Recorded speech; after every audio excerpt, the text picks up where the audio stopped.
warahmatullahi wabarakatuh.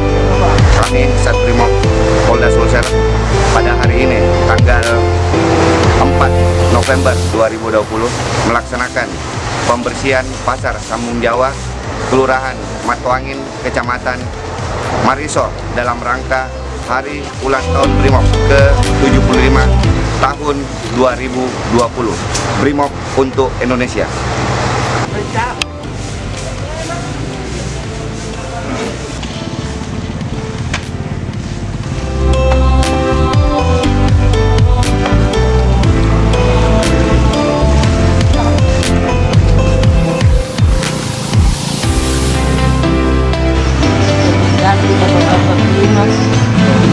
Pasar Sambung Jawa yang selamat ulang tahun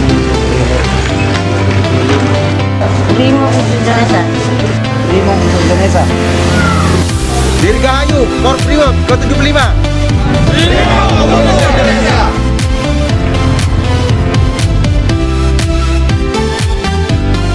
Terima kasih kepada bapak-bapak dari warga Brimob Makassar yang sudah melakukan bakti sosial di Masjid Nurul Muhammad ini